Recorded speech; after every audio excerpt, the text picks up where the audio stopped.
seems to be some underlying oneness or coherence between all things. And this idea that contention is actually necessary to compose a static structure. There needs to be some dynamic tension to make something real. And that implies limitation in a way too, which we can get, that gets into the Peterson thing of like, what is the limitless lack is limitation, which is like necessary to have a story. If you don't have a limitation of some sort, there's no story effectively. And we can't even comprehend something that's without story. So in this idea of contention necessary to compose a static structure, I've been doing this workout with this guy, and it's called Functional Patterns Fitness. And he describes how the body itself, actually the upright stance and our ability to move is purely because we have this dynamic tension in the body. We have like this myofascial webbing that like binds the whole skeleton together, but the skeleton's also pushing out, with equal force. And so it's this pulling in and pushing out force, this dynamic balance between them that lets us move. Right. And so I'm reminded here, second law of thermodynamics, whole universe is tending towards greater entropy. Life is the only anti-entropic force, right? It's the clock that's running up, whereas everything else is running down. And so it's everywhere, right? It's predator and prey dynamics. You have population growing, you have predators eating it. The confluence of those two factors sharpens evolution, right? Sharpens fitness over time. You have supply and demand sharpening itself in the price. And I wonder if that doesn't get into good and evil. We talk about good being this ultimate generator or generative force, but the evil seems to be something that is also generated from good to test its integrity, right?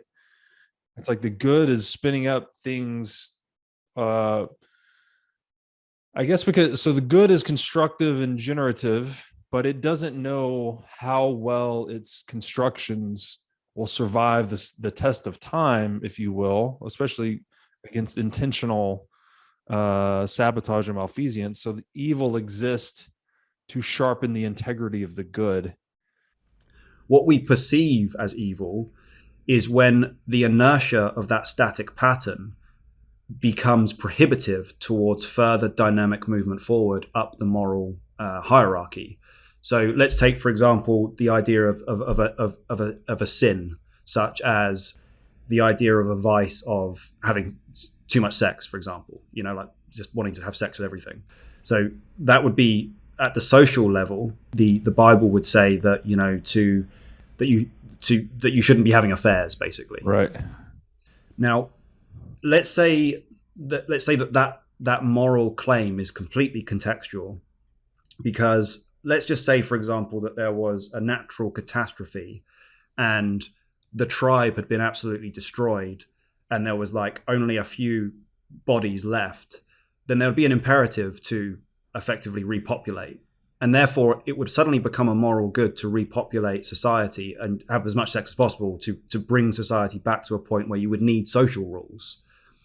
So if you've only got, two people, then the idea of social rules don't make any sense, because social rules, i.e. the rules that dictate what a sin is, what evil is, well, those scenarios in which evil could be experienced, or quote unquote evil, wouldn't exist until you've actually got a social group with which those rules would be applicable.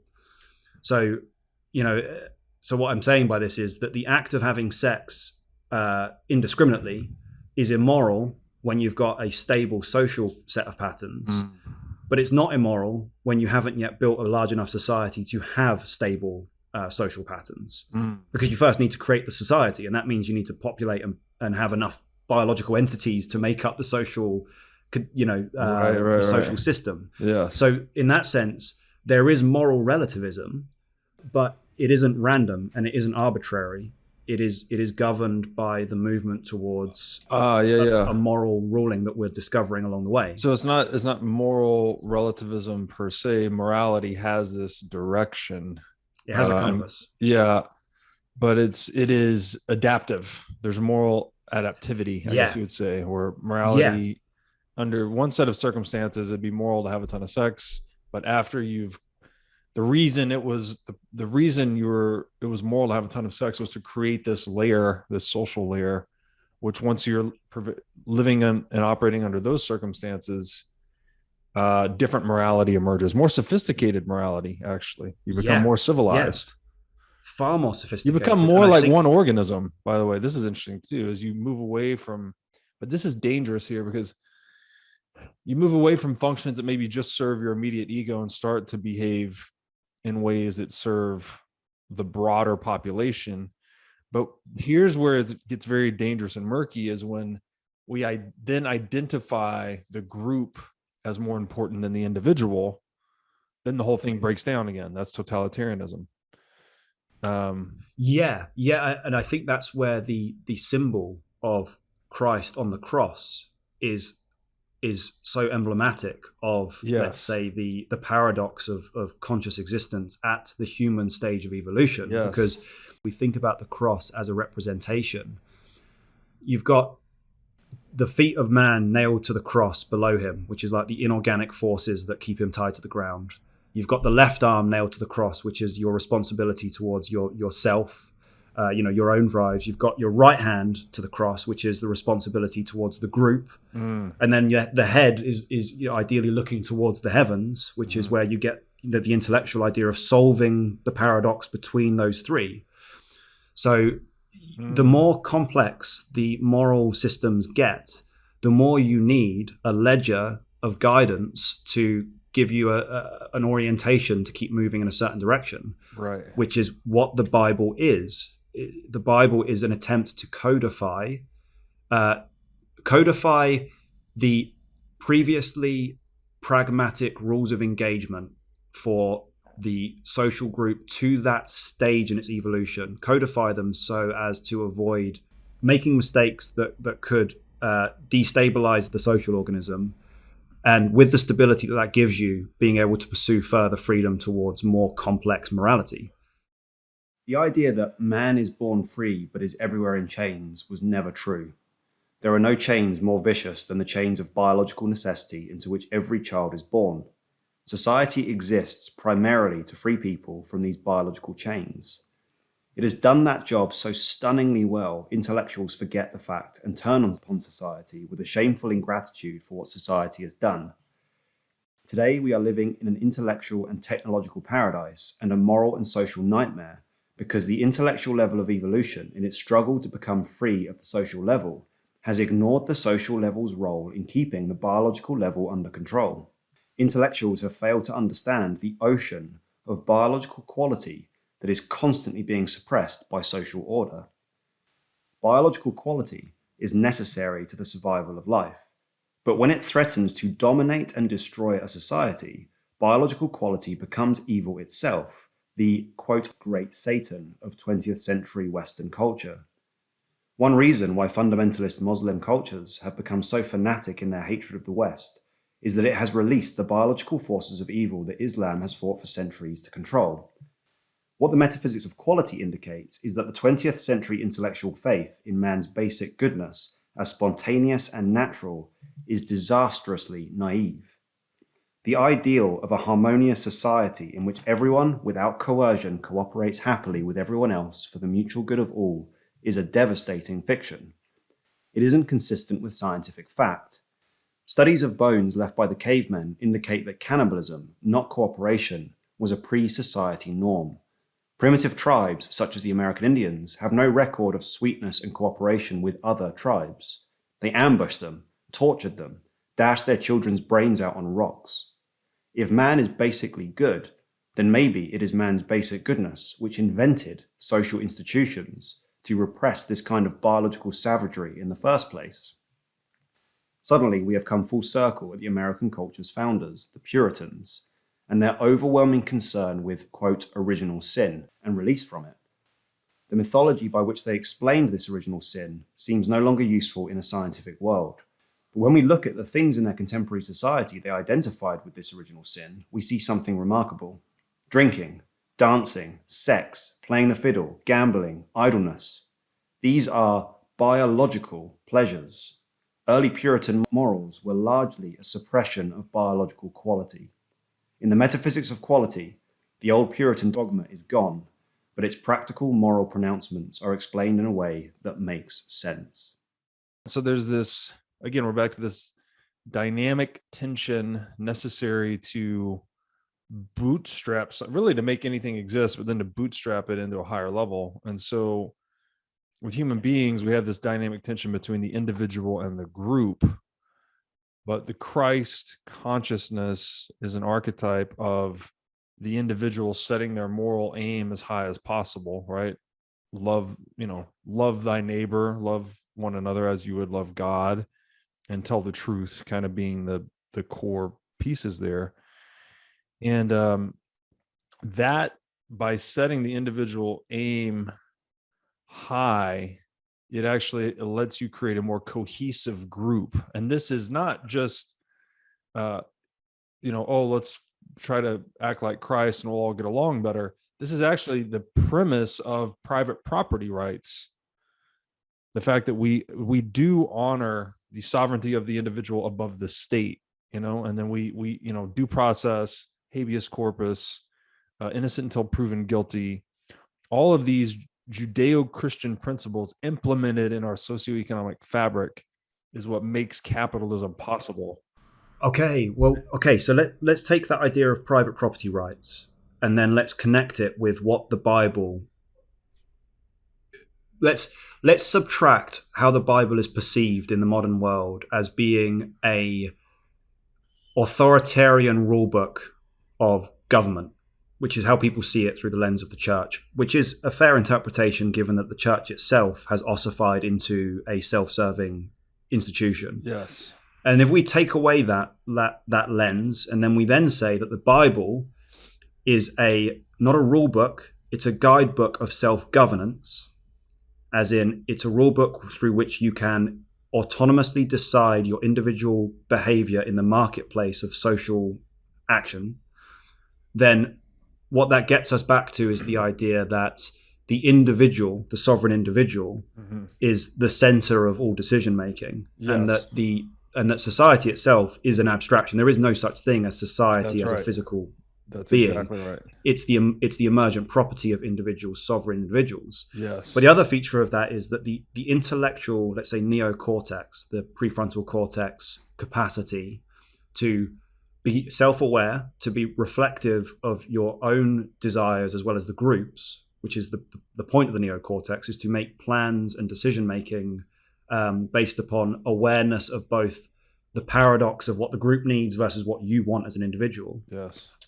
Well, that neocortex, which is part of Pirsig's intellectual quality pillar, is above the social organism. And like he says, no individual, unless they are a direct threat to the entire society, should be ever put to death, because they are the potential originators of ideas that could shape the cultural framework. Because, like he describes with the Zuni, the Zuni is dangerous and insane to the priests of the culture. That does not mean that he's insane, crazy, and dangerous to the culture itself, as into the community.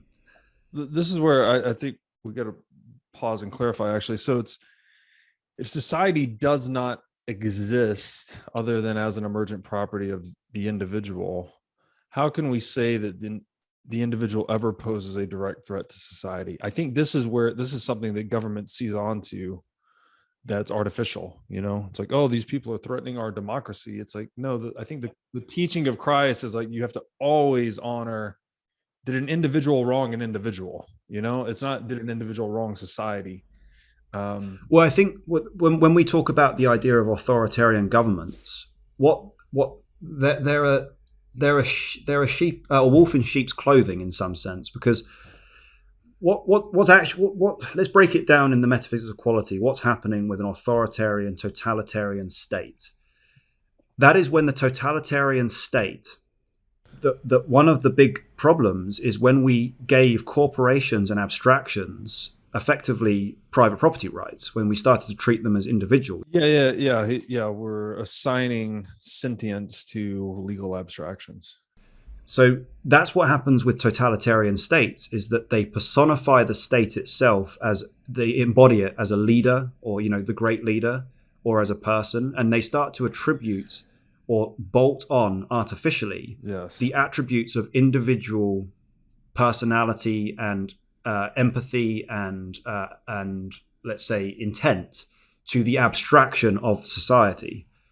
And that in itself, I think, is what creates totalitarian states, because they start to assume that society itself is a top-down entity when it actually is a bottom-up emergent property.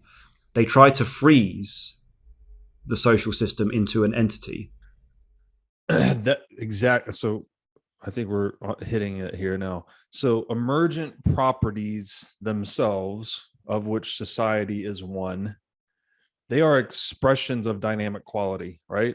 Literally, it defies our static categorization. We're saying 1 + 1 = 3, literally, in an emergent property. Society is an emergent property of individual interactions. When we personify the emergent property of society, right? And we say society, oh, you're wronging society, or we try to look at society as some static aggregate that we can identify, personify, even deify. We're now identifying an emergent property, which is an expression of dynamic quality, as a static pattern. And that's the fuck up, right? That's where that's where it all breaks down. That's that. And then now let's go further and say that what is, in the context of the metaphysics of quality, what is a sovereign individual? They are the portal through which dynamic quality can express itself. And there are 7 billion portals of potential dynamic quality that can come through from heaven right now. And what the totalitarian state attempts to do is to make a static aggregate of the emergent property in order to suppress the dynamic expression of the very entities that brought social abstraction into being. And that would effectively be it's a schism, and it's a paradox, and it goes back to our idea of the cancer, because when the tumor believes that it is the organism that it's feeding off of, it kills the organism through which it is created. And if the static system nullifies and destroys the biological, and I don't even want to use the word entities, because metaphysics of quality effectively states that our language is a byproduct of subject-object metaphysics, where we took the idea of substance and imbued it with consciousness. And that's just not true. All human beings are dynamics, let's say, portals, or no, not even that. There needs to be a terminology for it. They are the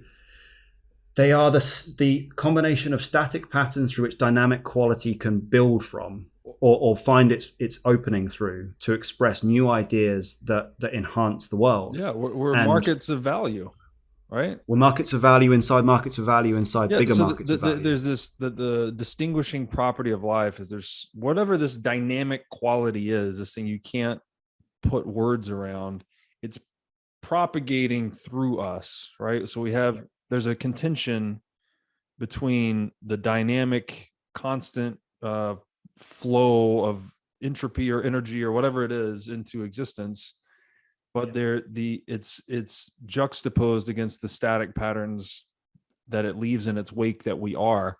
And this is what distinguishes, that's what we have, that is the portal you're describing, is that we have a choice of how to direct the flow of that dynamic energy, right, one way or another. And that's what distinguishes us as organic life versus inorganic patterns. Yep. And then that could go on to say that the sovereign individual is effectively the portal through which dynamic quality can express itself and bring that quality into the static realm, which is, let's say, Earth, which would mean that dynamic quality is the kingdom of heaven, static quality is here on Earth, and that the idea of the Son of God here on Earth is effectively every conscious being is the Son of God.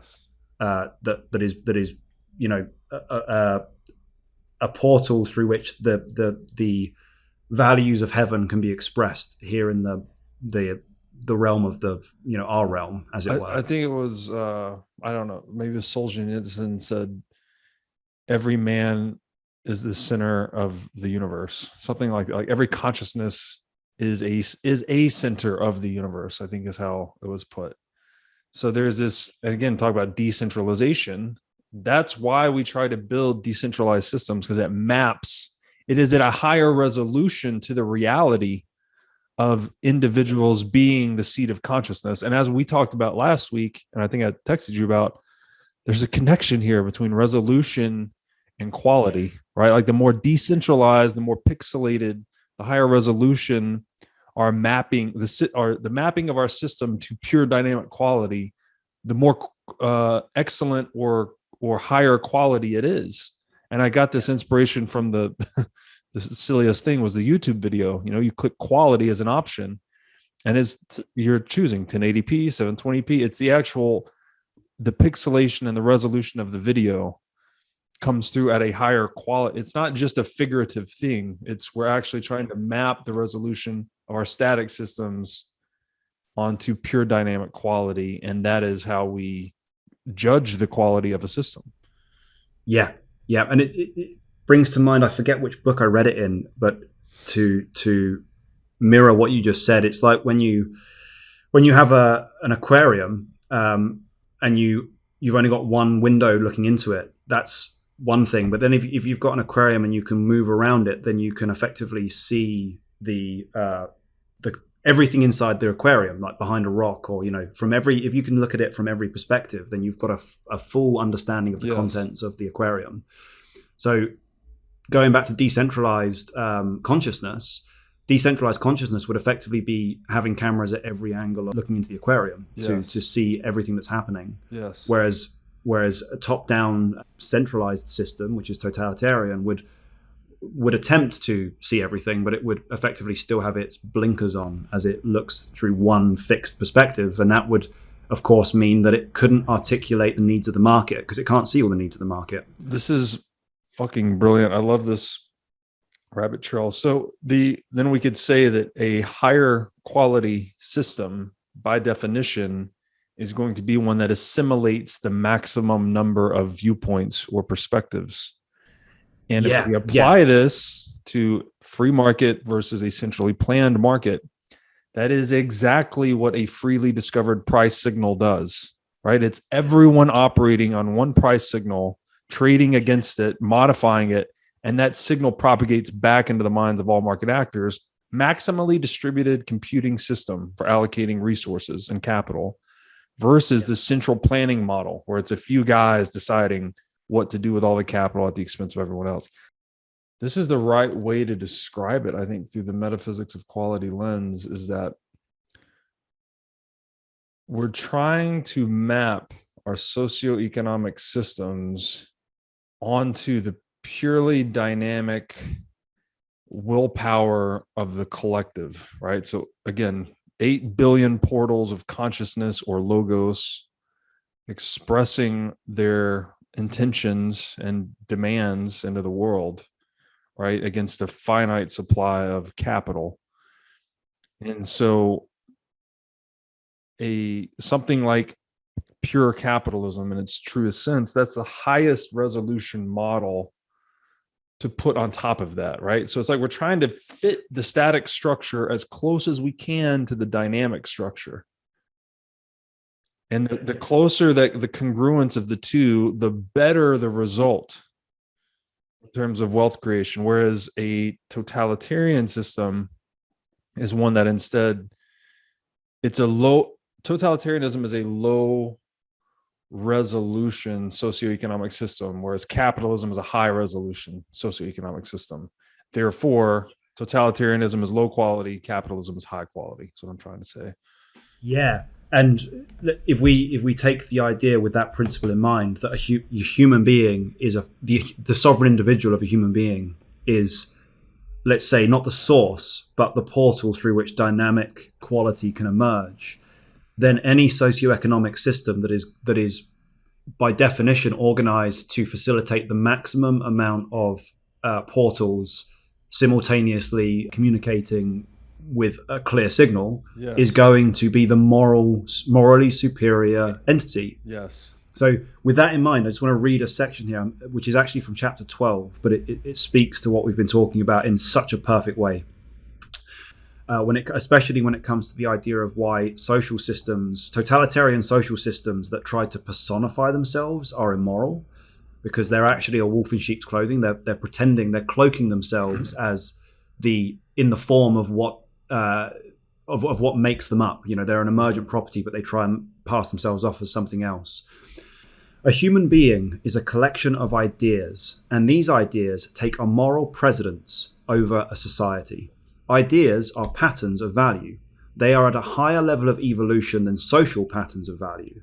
Just as it is moral for a doctor to kill a germ than a patient, so it is more moral for an idea to kill a society than it is for a society to kill an idea.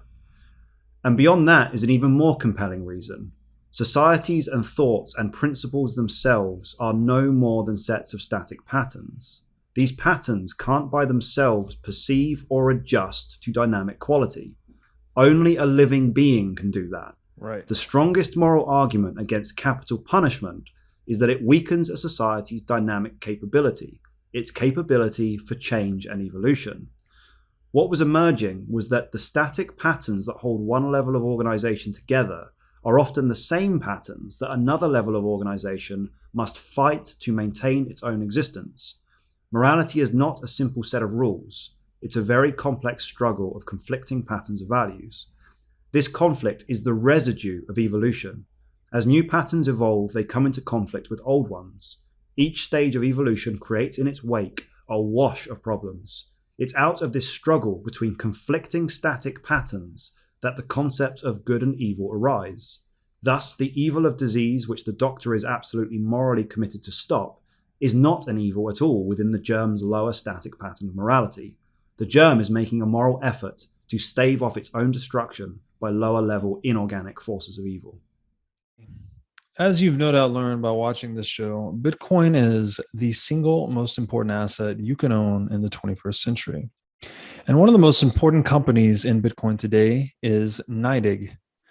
NYDIG's mission is to get Bitcoin into the hands of as many people as possible.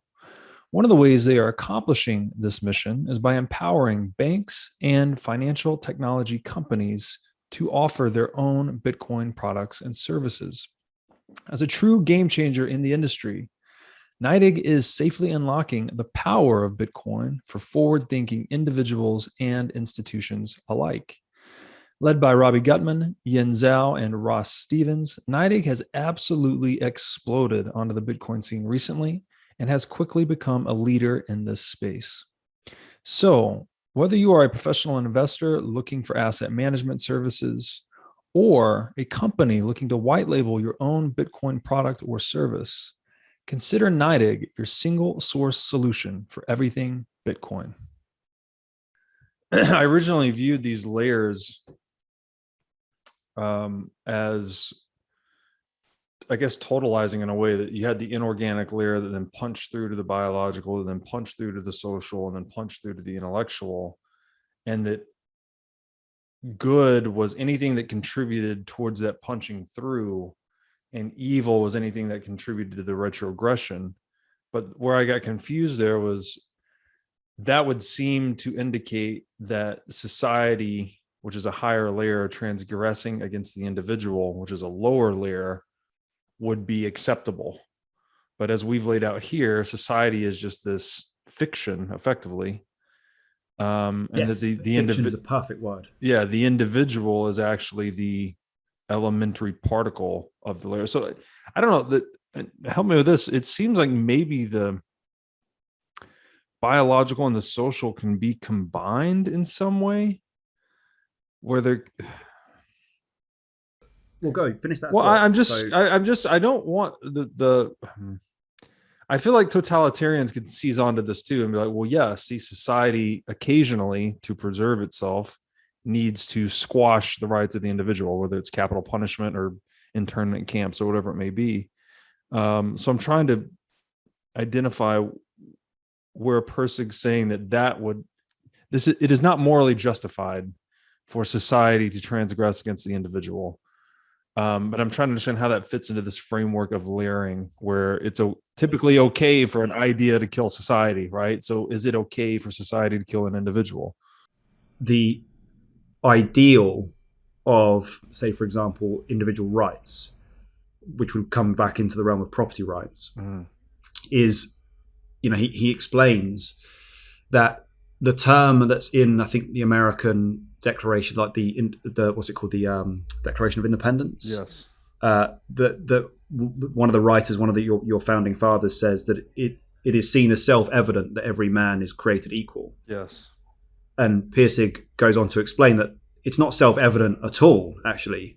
The creation of that self-evidence was retroactive, because before that it was self-evident that no man was equal, because for hundreds of years it was seen as absolutely culturally normal to enslave individuals, and make them work for you. Yeah. So actually it was a dynamic step forward towards an ideal that created the idea of individual rights, which means that private property is a creation of higher levels of morality. Yes. They're exchanging between each other, because we, in some sense, the biological had to create the social rules which are susceptible to totalitarianism. But then in the creation of the higher ideals, we came up with let's say a patch, like a software patch, that could then go back and say to the social rules, no, we've got this new patch, which means you cannot, biological created the social rules, let's say, in much the same way that Peterson discusses the wolves, that they didn't create the social rules, they embodied the social rules. Right. But in the process of moving beyond the social level, we created ideals such as human rights and civil rights. Yes. That was a creation that was born from the social level, but then informs the social level. So it was first created by the let's say the challenges of social organization, but then that right becomes higher than the social organization left to its own devices. So you could argue that totalitarianism and authoritarianism is simply the wash, the ill-educated, immoral backwash of the early evolutionary development of society. Because it was actually necessary. It was moral at a certain point, but we've moved past that now. To move from, say, a pure caveman-like environment, it was actually necessary for someone to pick up the biggest stick and say, hey, no more violence around here in my territory, or I will kill you. Yeah. Enforcement. So that he became the enforcer, or the government even. So again, there's this conformity or feedback between good and evil in a way, which is really interesting. It's like, someone had to, oh my God, it's such a mind fuck. So someone had to be a totalitarian to establish an economic enclave of peaceful trade and cooperation. Yeah. Right. Yeah. Yeah. But then eventually, I guess the trade and cooperation gets to a point to where it throws off the yoke, if you will, of the totalitarian. It doesn't need the totalitarian anymore. And then at that point, you're calling it a software patch here. Totalitarianism actually becomes evil, because it's actually trying to regress against the additional freedom productive, peaceful trade and cooperation is creating. Yeah. So and that's fucking crazy. So it changes place. Good and evil almost change places in a way, right? Dynamic move forward, latches, and then the latch is the thing that holds, not only stops you from falling down, but it also stops you from moving up. So you've got to shake off the static latch. The very latch which stops you from regressing downwards is also the same latch which will try to stop you from moving upwards. It's a necessary evil, literally a necessary evil. This is like ice climbing or something, where you have to plant the thing, like it's what you use to pull up, but you also have to get it back out of the ice. You've got to get the thing out of the ice to move forward.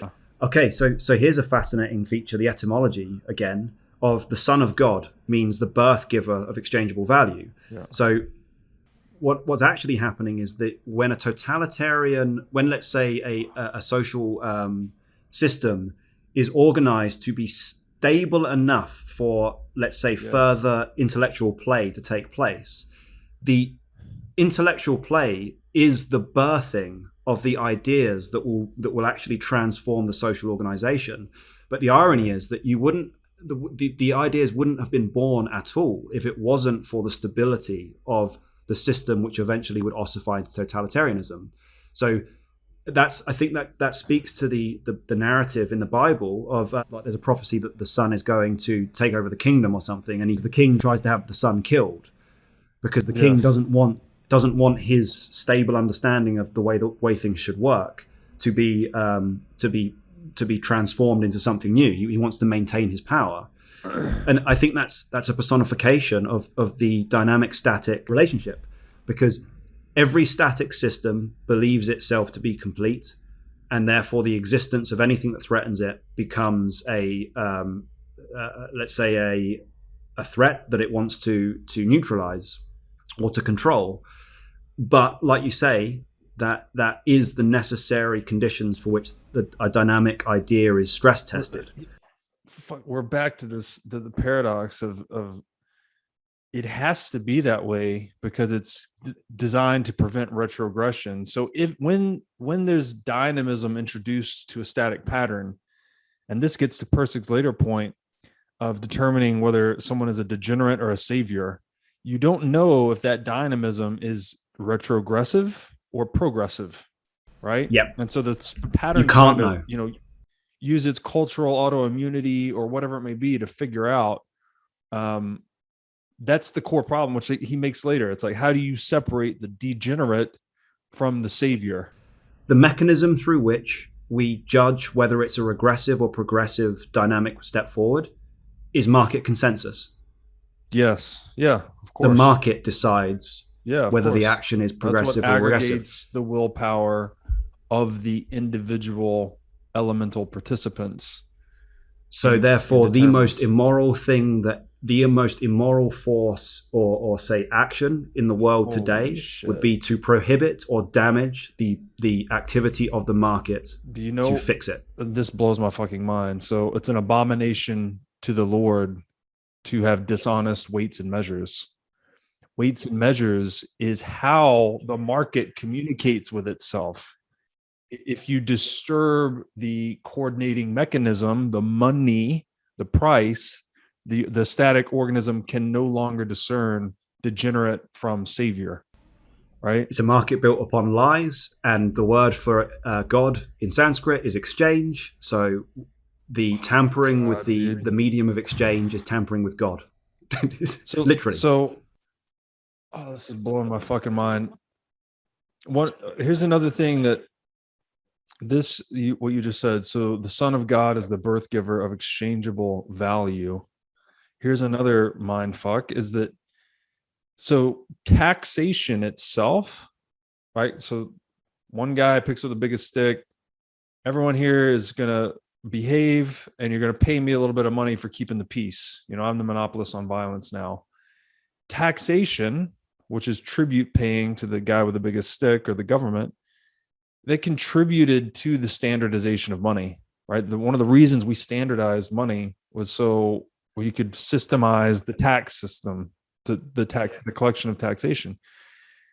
That standardization of money accelerates market activity. So it actually increases the wealth produced by the market, which allows it to throw off the yoke of totalitarian static pattern at some point. So it's this coercion as a precursor to liberation.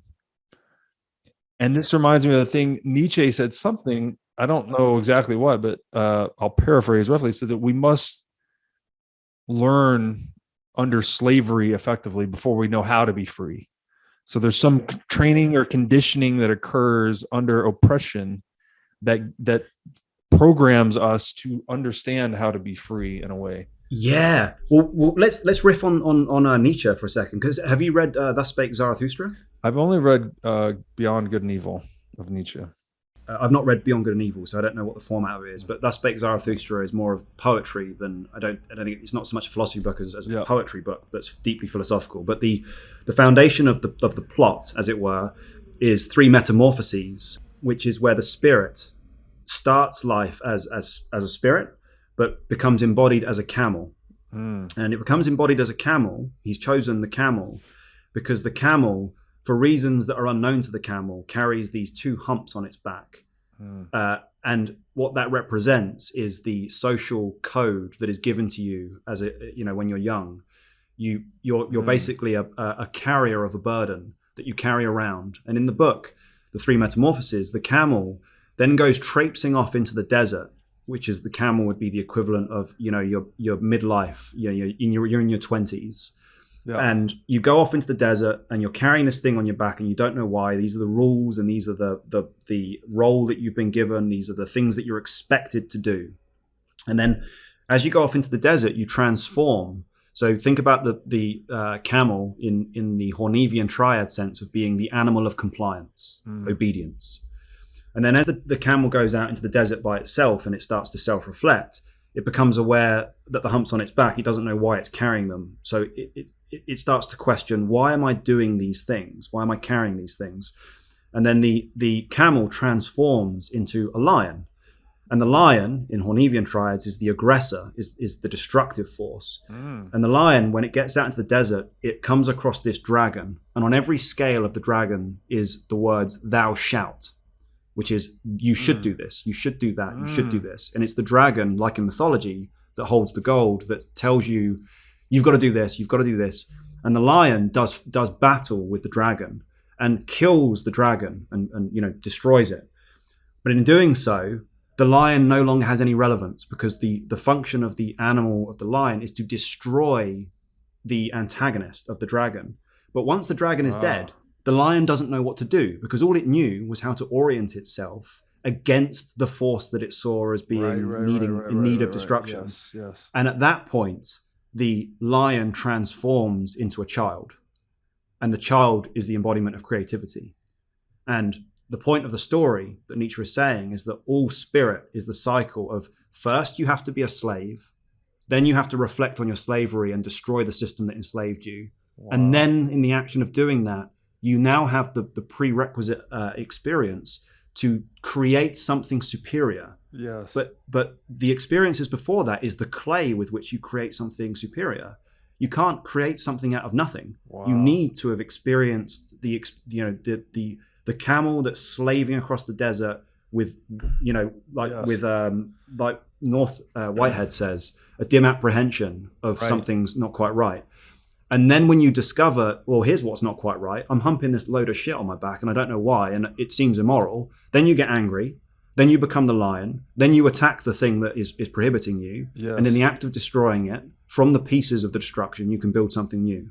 And the dragon, that this is like the Peterson would say, this represents the unknown as well, right? Like you have to first, it's this process through which you're gaining knowledge of the dragon in a way that you're then saying, well, it has all this moral code, as you said, it's wrapped in this moral code of thou shalt, but it's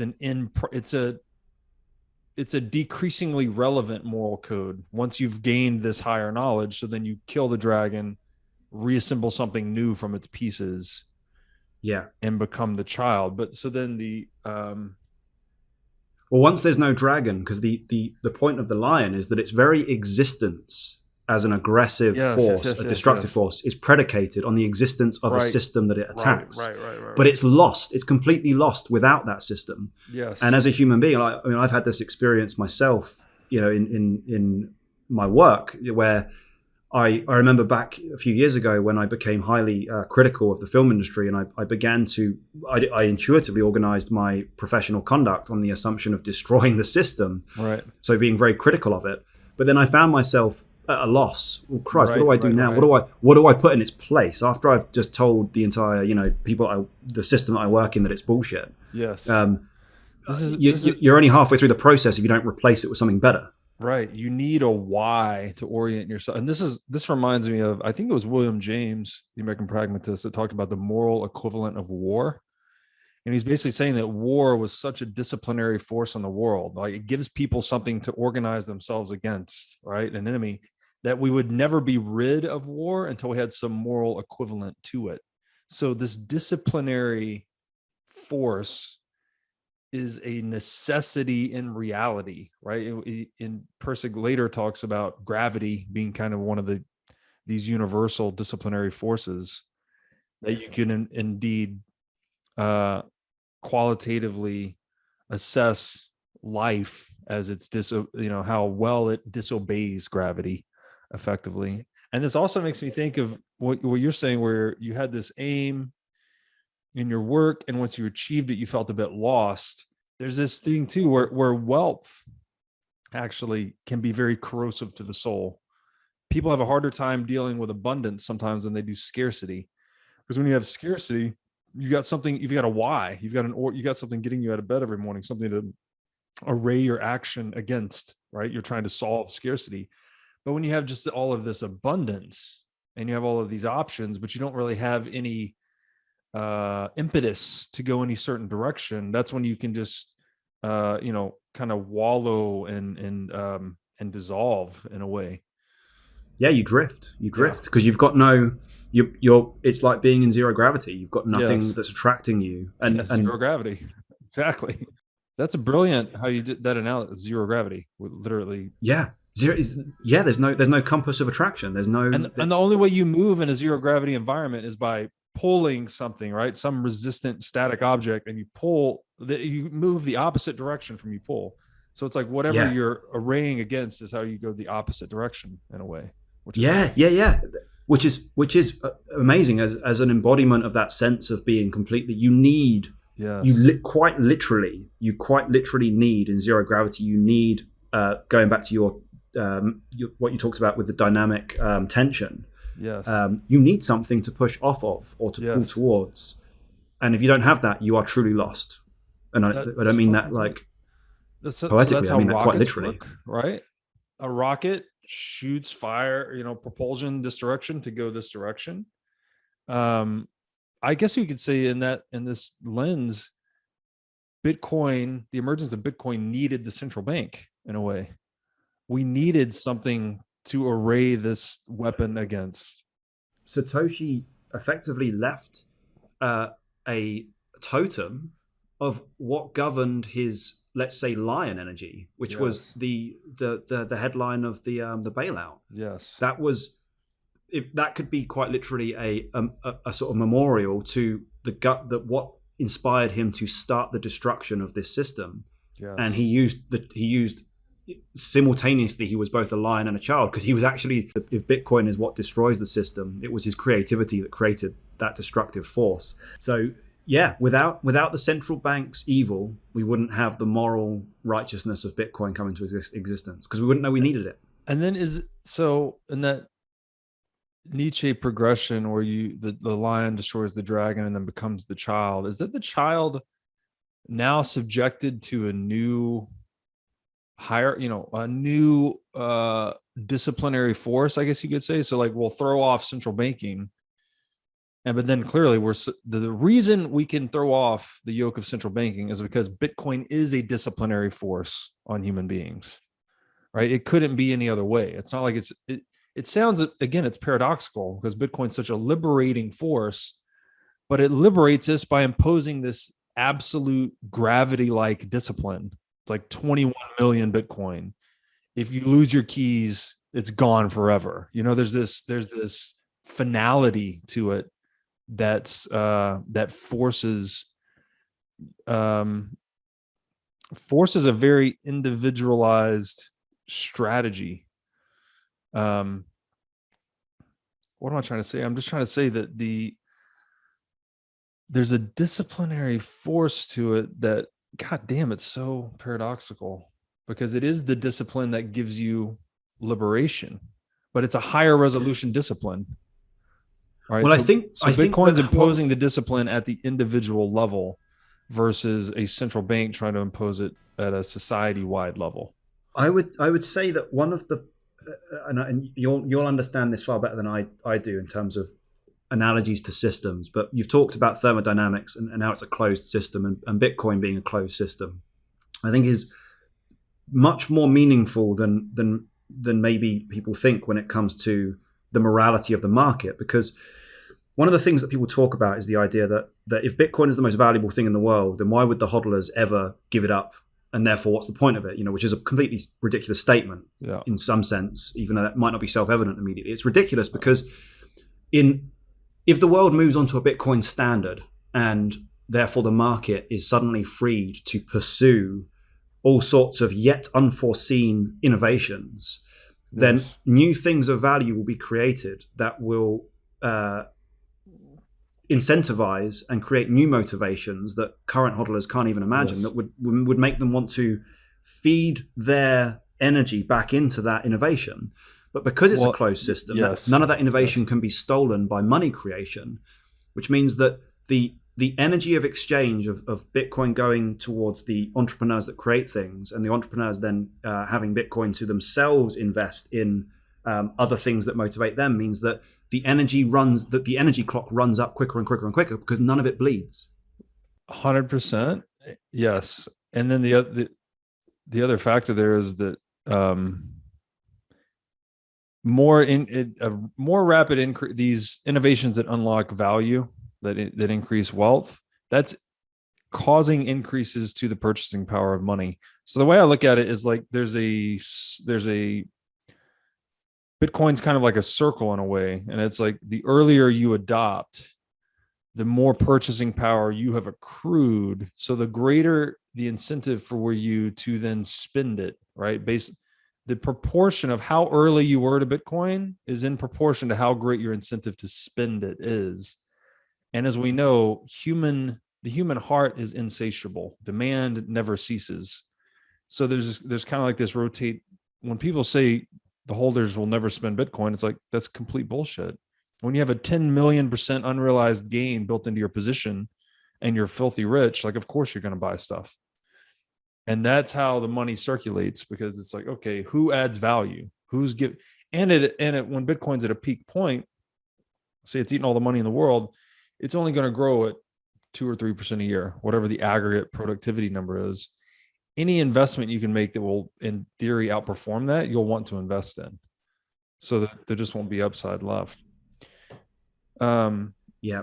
I wonder, but going back on, just because you started this line here with the discussion of what happens after the lion becomes a child. Where does that cycle come back on itself? And the honest answer is I don't know. I'd have to reread the book and see what it implies philosophically. But presumably, the act of creation creates the next thing that will eventually become, let's say, tyrannical. So the child then creates something. Pattern. It's a new static pattern. And then somewhere along the line, a new spirit comes in and becomes the camel to that static pattern. And then the cycle repeats itself. The only thing that I can think of now is that we're entering a phase transition in the nature of, at this point in history, we're facing a phase transition towards a shift in the moral challenges that we face, because warfare is going to be a thing of the past very soon. And then it becomes, well, what's going to be the nature of evil in the next 100 years? Because it's not going to be physical pain. It's going to be, is there an ending to this cycle? Is that, does the universe just move on indefinitely in this cycle, or is there an end point to the moral hierarchy? Who knows? But I think Bitcoin is fundamentally going to change the nature of what is considered base level suffering, because it's going to effectively reduce all of the, let's say, the systemic causes of most of what we consider to be normal suffering these days. Poverty, disease, warfare, all of that stuff disappears under a Bitcoin standard.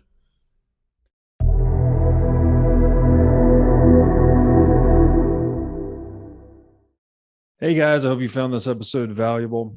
At the What is Money Show, we are striving to deliver the most valuable knowledge possible in each and every episode. However, as Aristotle said, the purpose of knowledge is action, not knowledge. So I hope you're deriving some useful knowledge from the show, and I hope it's improving the actions you are taking in your life. Speaking of action, if you want to dive deeper into the big ideas explored in this show, please sign up for my newsletter titled The Freedom Analects at breedlove22.substack.com. Also, have you bought your tickets for Bitcoin 2022 in Miami yet?